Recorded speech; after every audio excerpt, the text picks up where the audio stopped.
ഇന്നലെ വരെ ഒരു രാഷ്ട്രീയ പ്രസ്ഥാനത്തിന് വേണ്ടി നിന്ന ആൾക്കാർ ചേരി മാറി മറ്റൊരു മുന്നണിയുടെ സ്ഥാനാർത്ഥിയായിട്ട് അതിവേഗത്തിൽ പോകുന്നു. രാഷ്ട്രീയത്തിൻ്റെ ധാർമ്മികത താഴേക്കാണോ രാഷ്ട്രീയത്തിൽ? അല്ല, ഈ സമൂഹത്തിൽ പൊതുവിൽ ചില നിലവാര തകർച്ചകൾ ഉണ്ടാകുന്നു എന്നുള്ളത് പൊതുവിൽ ചർച്ച ചെയ്യപ്പെടുന്നതാണ്.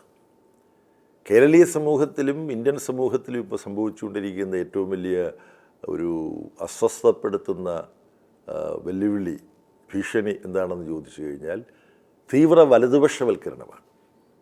ലോകത്ത് തന്നെയുണ്ട്. ഇപ്പോൾ അമേരിക്കയുടെ പ്രസിഡന്റ് ട്രംപ് താനാണ് ലോകം ഭരിക്കുന്നത് എന്നുള്ള മട്ടിൽ പറയുന്നു. ഇറാനെതിരായിട്ടുള്ള യുദ്ധം ഇപ്പോൾ പ്രഖ്യാപിച്ചത് അതൊക്കെ നമുക്കറിയാം.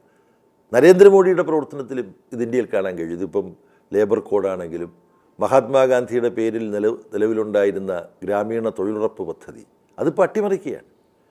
അപ്പം ഈ ലോകത്തും രാജ്യത്തും സംഭവിച്ചുകൊണ്ടിരിക്കുന്ന ജീർണത ഉത്തരവാദിത്തപ്പെട്ട സ്ഥാനങ്ങളിൽ വരുന്നവർ വളരെ നിരുത്തരവാദപരമായി പെരുമാറുന്നു എന്നുള്ളതാണ്. അതിനോട് ചേർത്ത് വെച്ച് വേണം ഈ ഭാഷാപ്രയോഗങ്ങളെ കാണാൻ.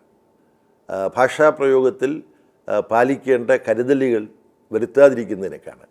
അതേസമയത്ത് നിങ്ങൾക്ക് ഒരു കുന്താലിയെ കുന്താലി എന്ന് തന്നെ വിളിക്കണം. CPIMനെയും ഇടതുപക്ഷ ജനാധിപത്യ മുന്നണിയെ സംബന്ധിച്ച് അതിലെ ചുമതലകൾ വഹിക്കുന്ന ഓരോരുത്തർക്കും ഓരോ ശൈലിയുണ്ട്. ആ ശൈലിക്കനുസരിച്ച് ഓരോ സന്ദർഭത്തിലും പ്രതികരിച്ച് എന്ന് വരും.